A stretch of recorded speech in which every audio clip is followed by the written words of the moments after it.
Meus queridos, hoje o tema, o título é Terceira Pessoa. Quem é essa terceira pessoa? O plano de salvação de Deus, Deus fez tudo perfeito. Ele fez o mundo, as coisas contidas nele, e ele falou que tudo era muito bom. E aí ele formou o homem. Fez um jardim, colocou o homem, e ele tinha um desejo de ter um relacionamento, um contato, intimidade com este homem. E veio o pecado. E o pecado tirou, quebrou esse relacionamento, afastou o homem de Deus. Mas Deus não foi pego de surpresa.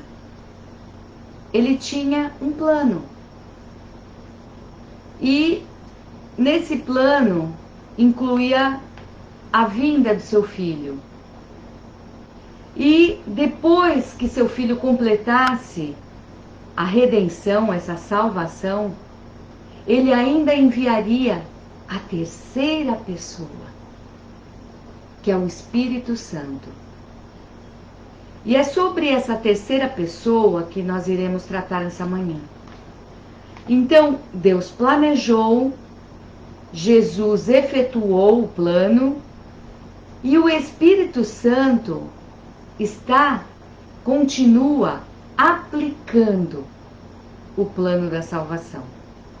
É como uma corrida de revezamento. Um inicia, passa o bastão para o outro. Quando aquele completa a carreira, a jornada, a corrida, passa o bastão para o outro. Então, Deus planejou, Jesus veio, se sacrificou, completou, pagou o preço pela nossa redenção. E ele falou: eu vou subir, mas vem uma outra pessoa, um outro consolador. E essa redenção, esse plano, a doutora Edmeia Willis, ela botou uma comparação muito interessante. O plano efetuado por Jesus é como um carro que é comprado, mas está lá na concessionária. Se não fosse o Espírito Santo a pegar esse carro e colocar em funcionamento, ele não serviria. Estava lá, prontinho, foi efetuada a compra, foi feito tudo. Mas você precisa colocar esse carro para andar. Ele tem que ter utilidade, tem que ter uma aplicação na sua vida. Então, uma comparação. O Espírito Santo, ele veio e pegou essa redenção e ela tem sido aplicada no nosso dia a dia. Então, Jesus falou: sem mim nada podeis fazer. E aí, Jesus subiu. Ele foi para Deus. E agora? Aí ele avisou: esperem, eu vou mandar essa terceira pessoa. E ela vai ser um consolador, vai ser um guia, vai ser aquele que vai aplicar tudo isso que eu fiz. Vai continuar a obra até que eu volte. E até aquele grande dia, quando estaremos com Deus eternamente. Então é sobre essa terceira pessoa que tem sido pouco falado. Eu não estou lembrando agora quem é que falou sobre o Deus desconhecido. Porque o Espírito Santo é Deus. Eu estou falando de uma trindade, 3 em 1. Deus Pai, Deus Filho e Deus Espírito Santo. Mas parece que as pessoas colocam o Espírito Santo como uma pessoa menor. de menos atuação, sendo que essa pessoa é quem nos favorece no conhecimento, na profundidade do que foi feito lá na cruz, na profundidade dessa salvação que precisa ser aplicada no nosso dia a dia, constantemente. Sem a ação do Espírito Santo que nos convence do pecado, nós não conseguiríamos caminhar em direção a Deus, em direção ao céu. É esse Espírito Santo, que é Deus, que tem agido em nós. E o papel dele é como se fosse uma lanterna incidindo num objeto.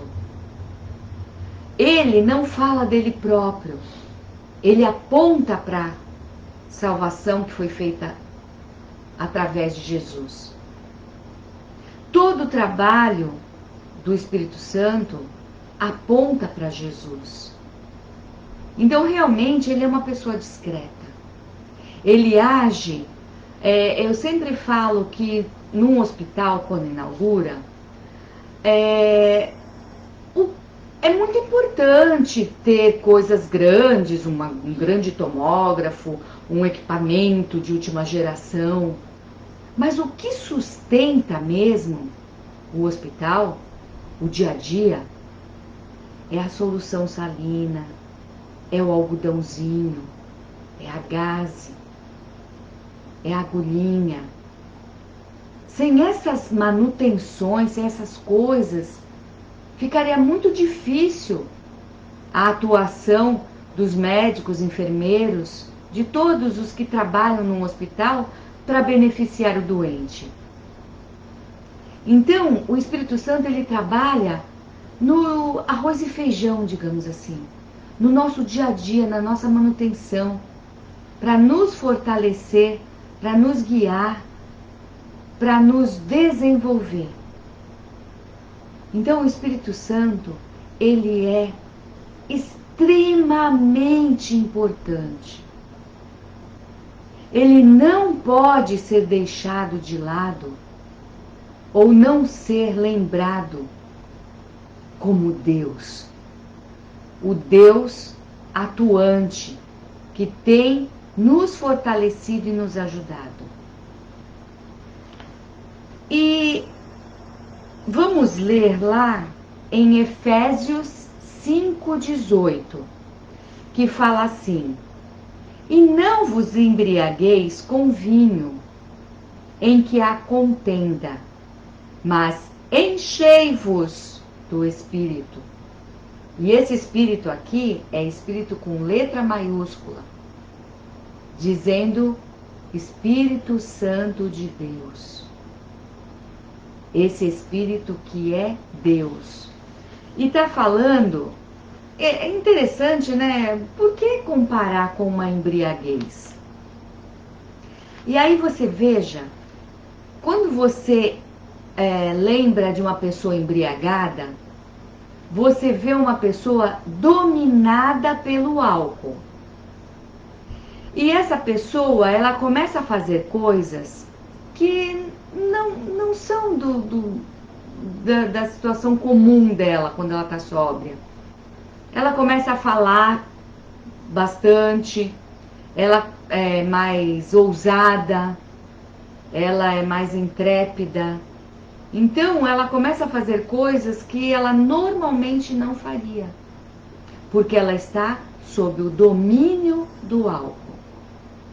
Então, assim como uma pessoa pode ser dominada pelo álcool, Paulo, em Efésios 5,18, compara com o enchimento do Espírito Santo. Ele fala para a gente não se embriagar com o vinho, mas para a gente se encher, ser dominado pelo Espírito de Deus. E quando esse Espírito Santo nos domina, ele nos deixa mais ousados, nos deixa mais intrépidos. Nós faremos coisas que, por nossa natureza, não faríamos. Mas a ação dele e a dominância dele na nossa vida nos faz mais ousados, mais corajosos para falar das coisas de Deus. É esse o sentido da comparação. Da mesma forma que uma pessoa pode ser dominada pelo álcool, sejamos dominados pelo Espírito. Vamos nos encher do Espírito Santo de Deus. E aí, se encher do Espírito não é uma proposta, uma orientação onde você tem uma escolha. Ela é uma ordem. E não se encher do Espírito Santo de Deus implica em pecarmos. Não se encher do Espírito é pecado. Para que você entenda isso, eu vou continuar falando sobre essa terceira pessoa. Vou continuar falando sobre o Espírito Santo. E aí, no final dessa nossa conversa, você vai entender por que é pecado. Deus deseja que sejamos plenos do Espírito. E essa plenitude, ela é para todos. A salvação é para todos. Só que o Espírito Santo veio para preencher todos. Ele não pode preencher aquele que não. É necessário um novo nascimento, uma conversão dos maus caminhos. Você está indo para um caminho de pecado, você é iluminado pelo Evangelho, pelas boas novas de salvação, que veio através de Jesus, e aí você se arrepende, aquela luz que incidiu sobre a sua vida, mostra os teus pecados, e aí o Espírito Santo, ele age na sua vida, revelando, dando entendimento de que você é um pecador e que você precisa se arrepender. Você precisa aceitar essa salvação. Lembra do exemplo do carro? Você tem um carro, mas se você não tira da concessionária, ele não vai servir. Você entende que Jesus morreu, mas se você não aceitar esse sacrifício, não tem transformação na sua vida. Então vem o Espírito Santo para aplicar, para trabalhar dentro de nós e nos convencer do pecado e que precisamos ter uma mudança, um novo nascimento. E aí, essa pessoa que tem esse novo nascimento, ela é regenerada. Ela se regenera. Ela é novamente feita aquilo que Deus tinha feito desde o princípio. Então, essas pessoas que nasceram de novo, elas têm essa plenitude do Espírito Santo. O Espírito Santo enche a sua vida. E essa plenitude, ela não é para uma elite espiritual. Ela é para todos. Para todos que nasceram de novo. Então, esse novo nascimento, ele pode ser para uma criança, para um velho, para uma pessoa jovem, uma pessoa madura, para o pobre, para o rico, para o culto, para o ignorante, para todos. todos. Não é para um grupinho seleto. Todos nós podemos ser plenos do Espírito Santo. E isto não é opcional, é uma ordem, é uma necessidade premente. É uma necessidade urgente para o novo, para aquele que nasceu novamente. Aí, como saber se uma pessoa está cheia do Espírito Santo? Está com essa plenitude? Existem algumas evidências, algumas características que você pode perceber na pessoa que está cheia do Espírito Santo. Primeiro lugar, você vai observar as suas conversas. A boca fala do que o coração está cheio. Então é importante você observar as conversas. O que essa pessoa tem falado? Como essa pessoa se relaciona com as outras? Observe isso. Porque se ela está cheia do Espírito Santo, a sua boca vai falar do que está lá dentro.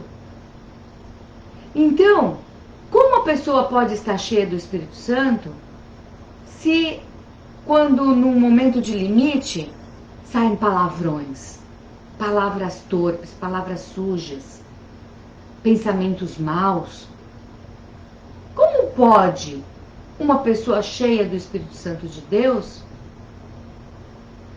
estar falando dessas coisas? Não dá para sair de uma mesma fonte água doce e água salgada. Então observe se uma pessoa está cheia do Espírito Santo quando ela fala das coisas que são concernentes, que estão de acordo com o reino de Deus. Ela vai falar daquilo que o seu coração tá recheado, do amor de Deus. Vai falar da sabedoria de Deus. Vai falar da justiça de Deus. Porque muitas vezes podem sair palavras duras, mas são palavras como de um pai que corrige um filho. Palavras que vêm do reino de Deus para correção. Então observe a vida das pessoas e comece a detectar se ela está plena do Espírito Santo ou não. Uma segunda evidência é uma postura de adoração a Deus. Um adorador, ele não é uma pessoa que fica murmurando. Porque um adorador, ele reconhece a soberania de Deus. Ele sabe que Deus está no controle de todas as coisas. E então, consciente dessa soberania, ele tem essa postura de adoração em qualquer circunstância. Ele é grato por todas as coisas. Ele observa a ação de Deus nos mínimos detalhes. E uma pessoa que adora a Deus, ela está buscando a sua presença. Ela deseja Deus presente na sua vida. Então, essa presença, quanto mais próximos de Deus nós estamos, quando você passa uma pessoa muito perfumada, bem cheirosa, uma pessoa que você ama muito, e você dá um abraço nela, aquele perfume que está na pessoa, naquele abraço gostoso que você dá, o perfume dela fica um pouquinho em você. Então, quando nós nos aproximamos de Deus, o cheiro dele fica em nós. E quanto mais tempo nós passamos próximos daquela pessoa, mais o cheirinho permanece. Então é assim. Uma pessoa que tem essa postura de adoração, que quer se aproximar de Deus, fica com o cheirinho dele. Então, observe nas pessoas se ela tem essa postura de adorador, se ela não fica murmurando, se ela é grata, se ela reconhece que Deus está no controle de todas as coisas. Uma terceira evidência, que é a continuação disso que eu falei na segunda parte, dá graças por tudo. Lógico que nós não vamos dar graças por tragédias que aconteceu no Capitólio, a morte, o que acontece, um acidente, não vamos ser gratos por isso. É triste, as pessoas estão sofrendo. Nós também não vamos ser gratos pelas traições que acontecem no mundo, as coisas ruins que as pessoas fazem. Não é esse tipo de gratidão. Não vamos ser gratos por coisas ruins, por coisas que a gente vê que muitas vezes são consequências de pecados. Não é esse tipo de gratidão. Mas ser grato por Deus estar conosco, mesmo em meio às tribulações, mesmo em meio às dificuldades que nós, que temos um novo nascimento, que fomos regenerados, mas ainda estamos neste mundo, sofremos. Algumas ações que são consequência. O pecado trouxe muitos problemas para a humanidade. E nós sofremos essas consequências. Mas nós temos que entender que Deus não perdeu o controle. E quando uma pessoa cheia do Espírito Santo, ela é agradecida a Deus por todas as coisas. Mesmo que esteja passando por dificuldades, ela fala: Senhor, eu creio que o Senhor está comigo. Eu creio que o Senhor enviou o teu Espírito Santo e que Ele está comigo e que Ele é o meu consolador e aquele que vai me ajudar a superar todas essas dificuldades.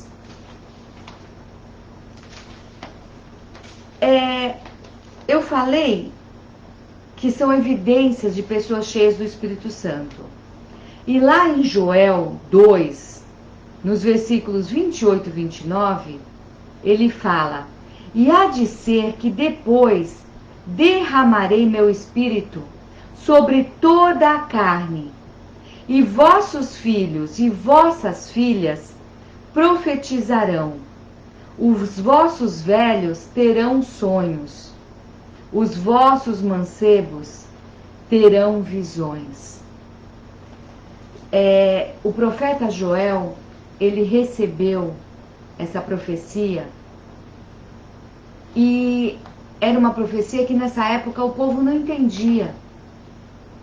Mas hoje em dia, agora que nós entendemos que o Espírito Santo veio, é esse Espírito Santo que nos ajuda a dar graças a tudo.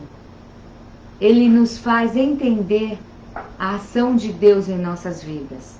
E isso é uma evidência do Espírito Santo em nós, nas pessoas que estão cheias dele. Uma quarta evidência: essa pessoa que está repleta do Espírito Santo, ela tem um espírito de servo. Um espírito da pessoa que quer servir, que quer ser útil no reino de Deus, que quer ser uma bênção na vida das pessoas, de todos que estão ao seu redor. Então, a plenitude do Espírito Santo nessa pessoa Não deixa ela ser arrogante, soberba, vaidosa, se colocar, sabe, no salto, olhar as pessoas de cima para baixo, se achar a última bolacha do pacote. Uma pessoa que está cheia do Espírito Santo, ela entende que ela precisa, necessita do Espírito Santo dentro dela para que ela possa colocar o seu ego no lugar certo.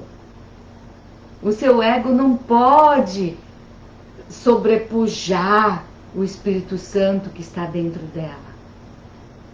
O Espírito Santo vai dando um espírito de servo. Você está aqui para servir, para ser útil no reino de Deus, para mostrar a humildade que Jesus deixou como exemplo. Ele era humilde e manso. Ele não era soberbo. Olha, eu sou filho de Deus, me respeitem. Não, ele veio nos mostrar que aquele que desejam ser maior no reino de Deus, seja servo dos seus irmãos. Ele mostrou uma inversão do valor que o mundo dá. Então, uma grande evidência da pessoa cheia do Espírito Santo é a humildade. É uma pessoa sensata, uma pessoa gentil, prestativa, amorosa, que mesmo quando é ofendida, ela se controla, ela está indignada. Muitas vezes a gente é ofendido injustamente. Então, aquela indignação vem, mas o Espírito Santo agindo em você, ele te controla. Você vai a Deus na presença do Espírito Santo, com a presença do Espírito Santo, e fala: Senhor, olha que situação. Você vai chorar para Deus. Você vai chorar na presença da pessoa certa. E aí você fala: olha, aquilo foi injusto. Puxa vida, aquilo não devia ter acontecido desse jeito. E com a presença do Espírito Santo, você vai se acalmando e vai entendendo o agir de Deus na sua vida. E Deus vai te dar a atitude certa para aquela situação. Onde a pessoa plena do Espírito Santo vai com mansidão resolver aquela dificuldade. Não vai chegar com: você está errado, você viu o que você fez. Não, ela vai mostrar o erro, vai mostrar a solução do problema com amor. E vai demonstrar que está plena do Espírito Santo. Porque o ministério do Espírito Santo é nos convencer de que somos pecadores. Todos nós pecamos. E que nós temos uma necessidade de salvação. Então, o ministério do Espírito Santo é agir e ir nos melhorando a cada dia. Por isso que é uma ordem, uma necessidade, sermos plenos do Espírito Santo de Deus. Agora, eu vou falar para vocês como que o Espírito Santo agia antes e como ele age hoje. Lá na criação, lá em Gênesis 1, no versículo 2, na sua parte A, fala: e o Espírito de Deus se movia sobre a face das águas. Ele pairava. Algumas versões falam que ele pairava sobre a superfície do abismo. Então, na criação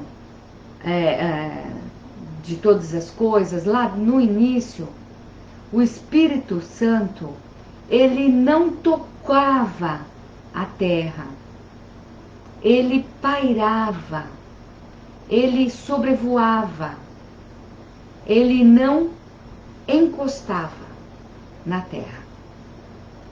E aí, lá no Velho Testamento, o Espírito Santo, ele visitava a terra, mas não permanecia nela.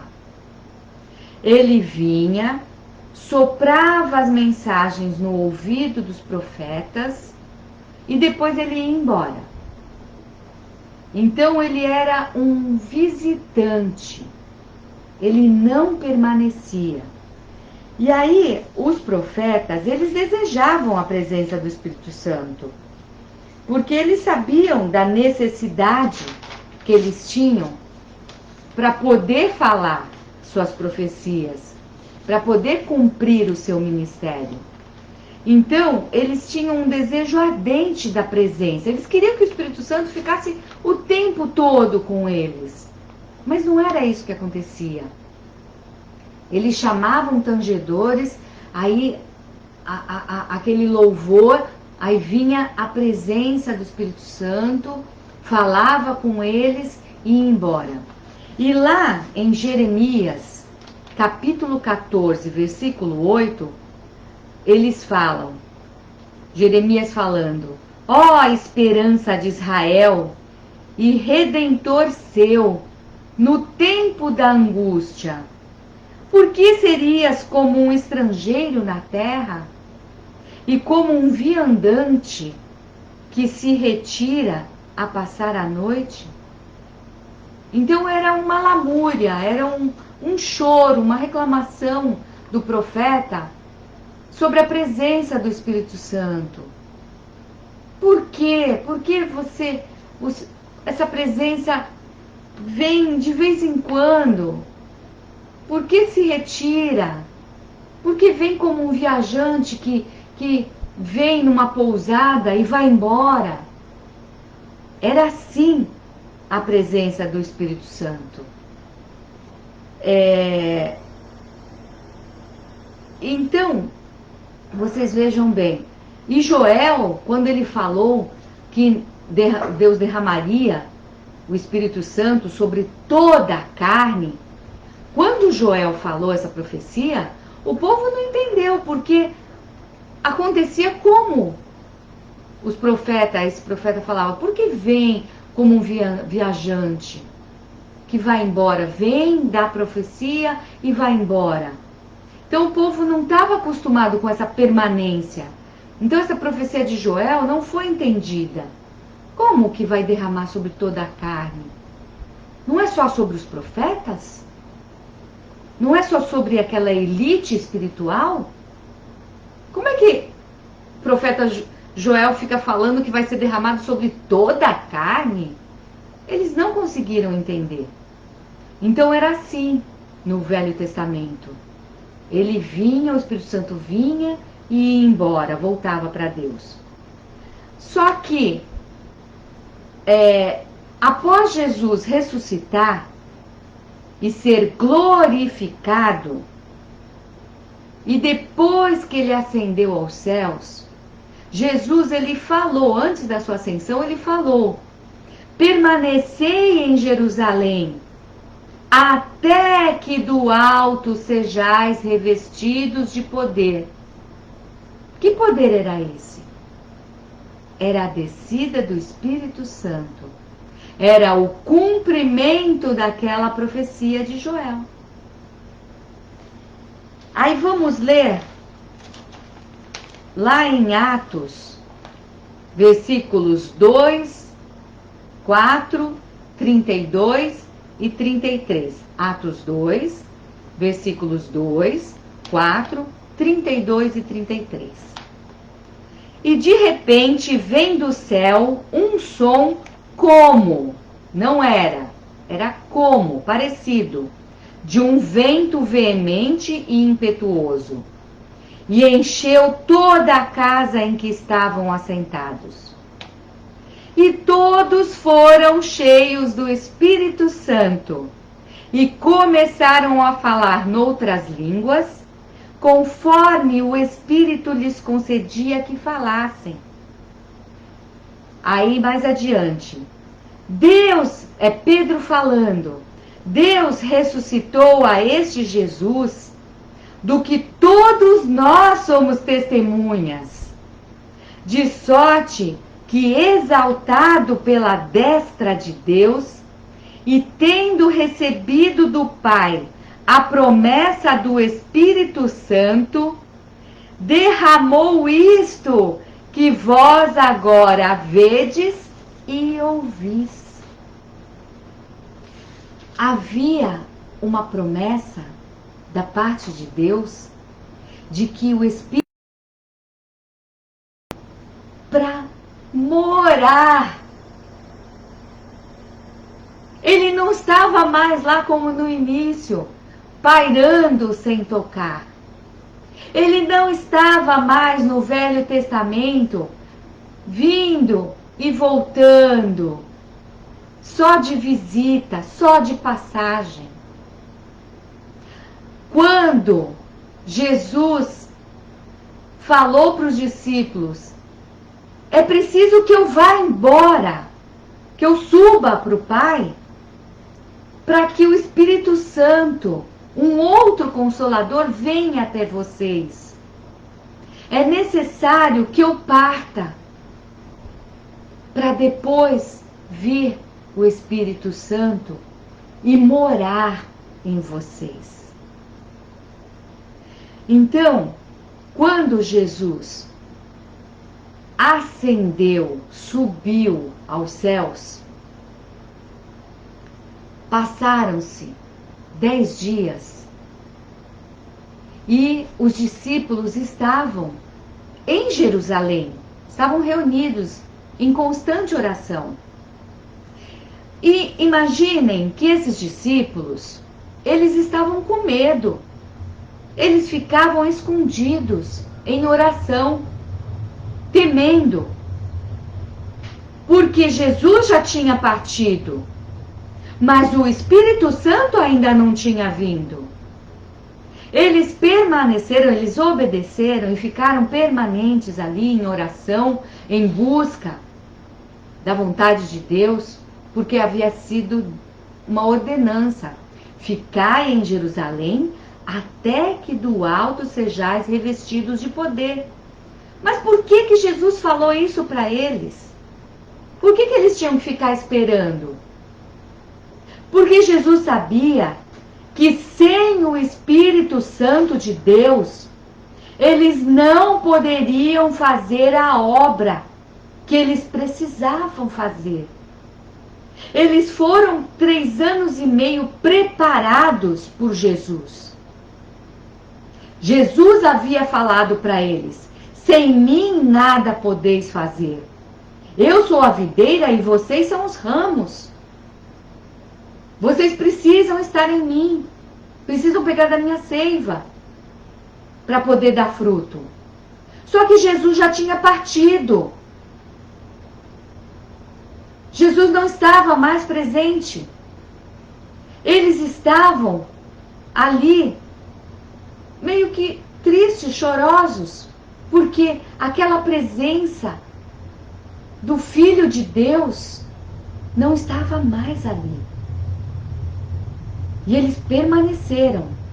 Mas teve um dia, no dia de Pentecostes, neste dia veio como um vento veemente e impetuoso, uma coisa poderosa, que veio como línguas de fogo sobre cada um que estava ali, buscando a Deus, chorando na presença de Deus, as dificuldades, porque estava tendo uma perseguição tremenda. A seita do Nazareno estava sendo humano. Então imaginem que não devia estar sendo fácil para eles aquela situação, aquela espera. Não foi uma espera tranquila. Mas naquele dia, o Espírito Santo veio dos céus e encheu cada um daqueles que estava buscando a presença de Deus. Eles começaram a falar em outras línguas.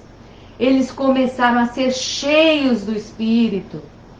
E esse Espírito Santo veio para ficar. Ele não veio mais como uma visita, ele veio para morar. Então, de repente, aquele Pedro medroso que negou a Jesus perante uma empregada, ele ficou com uma coragem tão grande que ele falou essas palavras que eu li agora há pouco para vocês.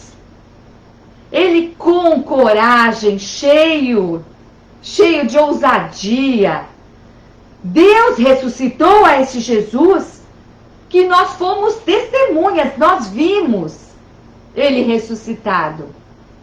De sorte que ele foi exaltado pela destra de Deus. E foi recebido, tendo recebido do Pai a promessa do Espírito Santo. Ele derramou isso que agora vocês estão vendo. Vocês estão vendo essas pessoas falando em outras línguas, essas pessoas falando exaltação ao Senhor, com ousadia, com intrepidez, cheios, com coragem. E aí, a partir desse enchimento, dessa plenitude, estes homens e mulheres, com o domínio, sendo dominados pelo Espírito, saíram. Não estavam mais escondidos. A partir daquele dia, o Espírito Santo estava morando dentro deles. Eles estavam embriagados, mas não de vinho, e sim do Espírito Santo. Estavam dominados, e aquela coragem que fez com que eles fossem pregando as boas novas de salvação, que era Jesus. E aí eles começaram com ousadia, mesmo sendo punidos diante daquela perseguição, com coragem. Alguns foram fugindo e foram alastrando. Por isso que Jesus falou: ide e pregai o evangelho a todos. E aí, numa coisa crescente, a todos, a toda a humanidade. Foi com a presença do Espírito Santo que eles puderam. Por isso que Jesus falou: permanecer em Jerusalém até que do alto sejais revestidos de poder. Agora eles estavam revestidos de poder. Agora eles podiam aplicar tudo o que eles tinham aprendido com o Mestre. E este mesmo revestimento de poder está naquele que nasceu de novo, que é regenerado. Agora você tem poder de Deus para falar desse Jesus maravilhoso. Por isso que o mundo quer suprimir essa terceira pessoa. Por isso que o mundo quer fazer do Espírito Santo alguém menor. Porque o mundo, porque o diabo sabe que é o Espírito Santo de Deus que nos dá coragem para falar. É por isso que é tão difícil você ler a Bíblia, você orar, o teu corpo fica com preguiça, as pessoas, coisas tiram a sua atenção, porque sabem que são essas situações que favorecem o enchimento, o preenchimento do Espírito Santo nas nossas vidas. Então, vejam que a partir desse momento, quando o Espírito Santo desceu, tá aqui, ó, Lucas 24, 29. E eis que sobre vós envio a promessa de meu Pai. Ficai, pois, porém, na cidade de Jerusalém, até que do alto sejais revestidos de poder. A promessa do Pai era esse Espírito Santo. E aí, lá em Romanos 8, no versículo 22, 23 e 27, Paulo fala: porque sabemos que toda a criação geme e está juntamente com dores de parto até agora. E não só ela, mas nós mesmos, que temos as primícias do Espírito. Esse Espírito com letra maiúscula é o Espírito Santo. Também gememos em nós mesmos, esperando a adoção, a saber, a redenção do nosso corpo. E da mesma maneira também o Espírito ajuda as nossas fraquezas, porque não sabemos o que havemos de pedir como convém, mas o mesmo Espírito intercede por nós com gemidos inexprimíveis. Nós estamos neste mundo, a criação está gemendo, o pecado nos agride, a nossa natureza pecaminosa é uma luta constante. Mas aquele que aceita o sacrifício de Jesus e deixa o Espírito Santo morar dentro dele, permite que esse Espírito Santo não fique visitando como no passado, mas morar dentro de você. Aqui Paulo fala, mas nós também que temos as primícias do Espírito. Você tem a primícia do Espírito, a primeira oferta, o melhor de Deus está para nós, está dentro de nós. Ele quer nos encher do melhor. Mas mesmo nós que temos o Espírito Santo morando em nós também vamos padecer, nós também vamos gemer, porque esse mundo, ele está atacando tudo aquilo que se chama Deus. Só que esse Espírito Santo, ele nos ajuda nas nossas fraquezas. Ele vai colaborando, ele vai agindo para que nós possamos ter essa ousadia, essa intrepidez, essa força. Então, vamos ter essa consciência de que é pecado quando você não permite que o Espírito Santo entre dentro de você. E esse Espírito Santo, ele vai te dar poder para fazer discípulos, quer dizer, para o evangelismo. Ele vai te dar poder para transformação de vidas, para que vidas se convertam, para que as pessoas melhorem, para que haja prosperidade na vida das pessoas. Pois quando a pessoa não gasta seu dinheiro com os pecados, com bebidas, com drogas, sobra dinheiro para sua família, sobra dinheiro para uma vida mais próspera. Para santificação, esse Espírito Santo, ele dá poder para você cada vez ser uma pessoa melhor, ser mais santa, mais próxima do modelo que é Jesus. E dá poder para você se filiar nessa família de Deus. Jesus veio como ele era unigênito do Pai. Quando ele ressuscitou, ele veio como primogênito, o primeiro de muitos filhos. Jesus é o nosso modelo. E o Espírito Santo vai nos ajudar a sermos como Jesus.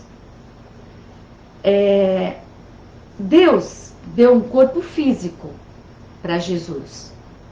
Ele nasceu do ventre de uma mulher. Mas para o Espírito Santo ele não deu um corpo. O Espírito Santo veio sem um corpo. Por quê? Porque o Espírito Santo veio para habitar em cada um de nós. Ele veio para morar em nós. Então nós somos a casa, a habitação do Espírito Santo. Então não podemos entristecer esse Espírito. Não entristeça o Espírito Santo de Deus. Mas como é que eu posso entristecer quando você não deixa ele agir? Quando você não se enche dele? Por isso que é pecado não se encher.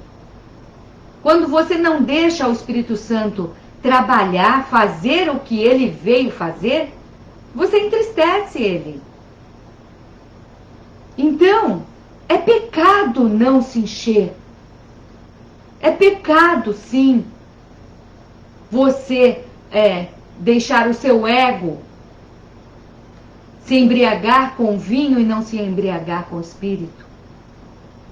Então não vamos entristecer o Espírito, que veio para nos modelar, que veio para tirar aquelas arestas. Ele vai nos deixando cada vez mais parecidos com Jesus, vai nos transfigurando, fazendo a gente ficar parecido, cada vez melhor. Então não vamos rejeitar, não rejeitemos o trabalho do Espírito Santo em nós. Vamos dar ouvidos. E olha, uma diquinha aqui. As redes sociais, elas são a prova de que nós temos tempo, sim. Mas qual é a nossa prioridade? Não vamos deixar que outras coisas ocupem a presença do Espírito Santo. Vamos ler mais a Bíblia para conhecer a Deus. Vamos orar mais para ter intimidade com Deus. E é o Espírito Santo que nos ajuda nessa tarefa. Então, o Espírito Santo ele nos ensina a adorar. E adoração significa elogiar, agradar. É o Espírito Santo que vai nos ensinar a como sermos pessoas que agradam a Deus. E como nós vamos agradar a quem nós não conhecemos. Então eu vou terminar nossa conversa lendo Oséias 6:3. Conheçamos e prossigamos em conhecer ao Senhor. Como a alva será a sua saída, e ele a nós virá como a chuva, como chuva serôdia, que rega a terra. E lá no capítulo 11, versículo 4. Atraí-os com cordas humanas, com cordas de amor, e fui para eles como os que tiram o jugo de sobre as suas queixadas, e lhes dei mantimento. O Espírito Santo é o nosso mantimento diário, é aquele que nos alimenta, que nos dá força para crescer. Nascemos bebês espirituais, mas o Espírito Santo vai nos alimentando para ajudar o nosso desenvolvimento. Vamos deixar o Espírito Santo agir em nós. Ele é Deus. Ele está aqui para ser morada, para fazer da nossa vida a sua morada, até aquele dia em que Jesus virá nos buscar. E estaremos eternamente com a Trindade, com Deus Pai, Deus Filho e Deus Espírito Santo lá nos céus. Que Deus nos ajude, que Deus nos abençoe. A paz do Senhor a todos vocês. E eu oro para que vocês permitam a presença constante e o enchimento constante desse Deus que é o Espírito Santo, a terceira pessoa. Amém.